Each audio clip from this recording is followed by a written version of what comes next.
Is becoming a millionaire a priority for you? Well, in this video, we're going to do is talk about how to become a millionaire by age 40. My name is Darius. And I'm Carmen. I'm thrilled to go through this information today because Darius has been looking at this one article and obsessing over it for a few years now. And so we figured that now would be a good time for us to share it, for him to teach it to me exactly what is going on in his big, beautiful brain as far as how he believes that we're going to accomplish this goal. So here's the thing. I obsess over our numbers. One reason is because we teach our numbers to other people, so we need to be spot on when we say something about our own personal life. Yeah. So one thing I do want to talk about though is the way we manage our money. We should do it like somebody that has money. Mm-hmm. So what I do is not only do I have conversations with other wealthy people to see how they're managing their money, but I also do my own research to see how just billionaires are entering into this club from nothing. A lot of times they're self-made. Yeah. So we're self-made. Mm-hmm. How will we continue to progress to that club? And I think one thing too that we need to address also on this video, like for us, it's not about the glitz and the glams of having $1 million. For us, it's about legacy, it's about lifestyle, it's about having assets. Mm-hmm. And so it's not about, we're not trying to make this a fancy rap video. We're not trying to make anything rain. We're trying to be strategic with our money. Right. Excuse me, because we look at this as a business and we know that this is attainable. We know that this is something that we can do. And we just have to put the groundwork in place to make it happen. And so we want to share this information with you because we want you to come along with the journey and embrace the journey, right? Because why not? We keep talking about this to ourselves is just like, why do we wake up and do the things that we do every day? And it always goes back to because we know that we're capable of amazing things. It's just about understanding it, having clarity. What are those amazing things and putting it into place? Right. Now, becoming a millionaire was huge for me until, everything is huge until you actually do it. And one thing I want you to understand is Carmen said becoming a millionaire isn't about having $1 million in the bank. It's about having $1 million net worth. You basically have a net worth of $1 million, meaning all your assets add up to $1 million or more. That's how you become a millionaire. Mm-hmm. So one thing that I'm going to show you here is Visual Capitalists. They did a really good job on showing how the balance of asset is across people that have different amounts of money, starting from 10 to 100,000 to 1 million to 10 million. So what you should really start considering is what's your balance and what balance do you want to grow to? That's how you become a millionaire. You focus on becoming a billionaire, and then once you get to 1 million, then it's just you just continue to grow. And may I interject real quick? Yeah. Because I think we have to understand the differences between having $1 million in the bank and having $1 million in assets. There's a big difference there because $1 million in the bank doesn't do anything for you. It's a lot of money in the bank, but the reason why we talk about having $1 million in assets is because assets continue to appreciate. We have to keep up with inflation. We have to keep up with taxes. And if we just have cash in the bank, it's not earning any money. We're losing money by just keeping money in the bank. So that's why it's important for you to reevaluate what it means for you to have money in the bank, because a lot of times people feel a certain kind of way that they puff their chest up knowing that their bank accounts are full, but you're doing yourself a disservice because that money needs to be transferred to an asset so the money can appreciate as opposed to just sitting in the bank. Right. Now, let's just go over this visual. And what you'll first off notice is that the people that have the most money are people that have the least amount of money as far as liquid cash. For those of us that have $1 million or more, it's probably about 10%. If that, less than 10% is liquid. The rest of it is in their house. And even if you go even further than that, $10 million, $100 million is less money that they have in their primary residence. So true. Less money that we have in vehicles. Look at somebody that has $10,000. Most of their assets is in their vehicle, something that depreciates. $1 million, you can barely see the vehicle cost. Let's slow down just for a minute because for me, it took me a minute to see exactly what was on this graph. So if we just highlight the very first column where we see $10,000, if you all are with us, you'll see in the different categories how it's color coded. We have liquid, in green, primary residence in red, vehicles in orange, retirement in, what is that, yellow, and then on the bottom you have other assets, mutual funds, stocks, fixed income, managed assets, real estate, and business interests. Yeah. So what this graph visually shows you is where people are placing their priorities. So if we start with $10,000 and we go all the way down to the last column, you'll see $1 billion. You can see how this graph drastically changes for those who have more money. And so when we looked at this, we said, okay, we need to take a snapshot of this and start reallocating some of these assets and prioritizing our money in different ways. And we have talked about this between Darius and I as far as what we consider our primary residence. What are we trying to do with our primary residence, and how much money do we want to be locked up in our primary residence? And once we got in touch with that, we're like, okay, we're spending too much money in the primary residence, and that money isn't moving money, right? Every asset that we have, that money needs to be moving. So when you take, again, a look at this graph and figure out, okay, where am I allocating money and where do I want to be? This is a really good opportunity for you to start checking some things. Right. Now, let's take a look at the 1 million, like the third one down. A lot of their income is in retirement. For millionaires. Us not so much. A lot of our income is in business interests, in real estate, not our primary residence. Our mix is a little different. But just looking at this for a person's net worth, this is how you become a millionaire, by having assets. What is your asset makeup? Yes. What is it? What is it? This is how you get to $1 million. And this is what has helped us get to $1 million, because it gave us a visual on what are the things that we should be focused on. What are the things that put money into our pocket? Having liquid money, having liquid cash is good, but that's not the priority. That's not going to get us to the 1B. Yeah, and the 1B mark. And when you think about it too, how many times have you accumulated a large lump sum of money and set it in the bank and then it disappears?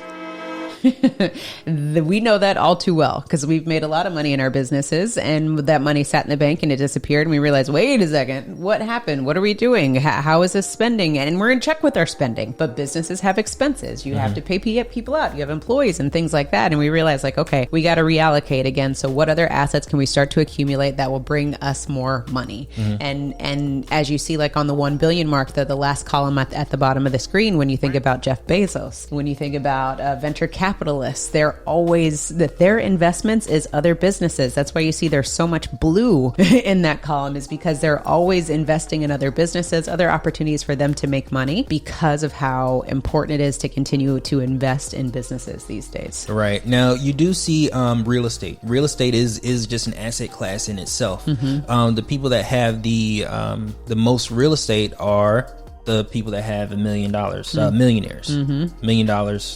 Between 1 million and 10. Isn't that interesting? And then it starts to dwindle the more money that you have. So you go all the way down to the billionaires, and they don't have as much real estate.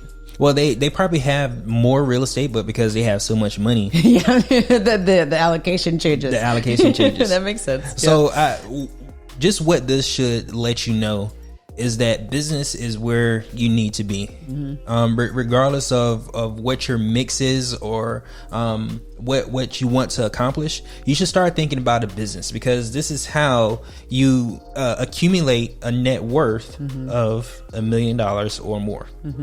And the other thing, the other notion that we want you to get from this video is, like Darius said, investing in a business. So either it's your own, or you're funding, you're doing a VC venture capitaling for other businesses, whatever the case may be. It's just really, really imperative that you start getting hip to what's going on in the systems that are out there, because what we think as consumers, what we think is going to get us to the promised land, as you can see, this graph visually shows us that that's not going to be the case. Right. And also another thing that I'm noticing is this is why people that have money don't pay as much in taxes. Oh, completely. Because you see that little slither of liquid, that's the only thing they pay taxes on. That little slither of liquid. When you move over into your primary residence, you have tax benefits there. When you move over into your vehicle, no taxes there, but that's why that one's the smallest for anybody that makes $1 million or more. They don't put as much money into their vehicles. Mutual funds is big. Everything else you have a huge opportunity where you don't have to pay taxes on. Mm-hmm. And going back to kind of like the beginning of the video when we were talking about goals and how you're going to make this happen for us, like we said, we looked at this graph. Darius continues to look at this. I'm going to continue to look at this because you need to have different motivators and things in front of you that are going to continue to drive you to do the things that you're doing. And for us, we have a big goal, 40's coming up, and we want our 40's to be amazing as far as setting our family up for success. Like we said, this isn't about a rap video. This is about legacy. This is about creating an amazing foundation for the future Brits that come after us. Exactly. And so we want to make sure that we do whatever we possibly can to set the foundation, to set this tone so that our children and our grandchildren and our great grandchildren have the proper foundation that they need so that they can be successful and start out as business owners. How amazing would that be? Because we know what our family did for us and that they did what they could do. And they weren't armed with the same knowledge that we currently have today. So now that we're armed with this knowledge, for us, it's always about what are you going to do with this knowledge that you have? You're either going to sit on your hands or you're going to do something about it. It's because they didn't have the internet. And we refuse to sit on our hands and not do anything about it. We have access to way too much information right now to where you can't accomplish the things that you want to accomplish. You have access to information. You have access to people that have information. Yeah. So that's why it's so important for you to understand what direction you want to go in prior to, because there's so many different distractions that'll come in play. And the reason why I wanted to go over this with you guys, this visual capitalist breakdown with you and Carmen, is so that you can see how important it is for us to accumulate assets. And the more assets we accumulate, the less the more our net worth increases without us having to work as hard for it. Because back to what you said in the start of this video is $1 million liquid, having $1 million check, you have to give up a third of that in taxes. If your net worth increases by $1 million with the assets that you have, you don't have to pay taxes on that. And the other thing too, I think it's about getting people out of your pockets.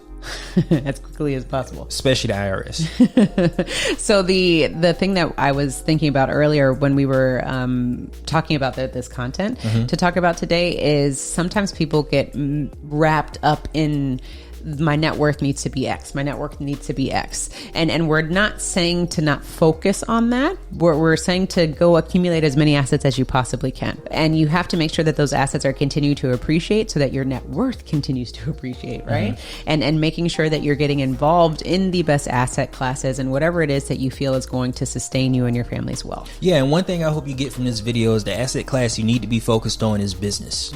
Real estate is great, but if we just look at this, business is what allows a billionaire to be a billionaire. The more business interests we have, the higher the net worth. That's the key that we see here. Look at the stuff that's going up and the stuff that's going down. Primary residence, you're not spending as much money on primary residence. We have more of our net worth into our business interests. Yeah, and on the flip side, Did I say business interests? And think about this on the flip side, right? So when we look at the billionaires and the people who are making more money, more of their income is allocated towards businesses. But those who are on the $10,000 mark on that column, there's very little business interest, because guess what? We're out as consumers spending money in those businesses. Tesla, Amazon, we're spending money every single day for these people. Right. And they're the ones who are able to collect on those assets. So we are funding these businesses by being consumers. And instead of looking at it as us funding these businesses, we need to flip the script and figure out how can we either invest in these businesses, how can we create our own Teslas and Amazon so that we can then be on the other side of this chart. So that's another thing that I want you all to take away from this is, again, look at the spending of somebody who has $10,000. They have a lot of money tied up in their primary residence. They have a lot of money tied up in vehicles. These are things that necessarily aren't going to put money back in your pocket. A lot of people will argue, well, my house appreciates. Yes, it does. But think about the cost of ownership and do the math. Does the cost of ownership versus the appreciation equal? Hopefully the equity is way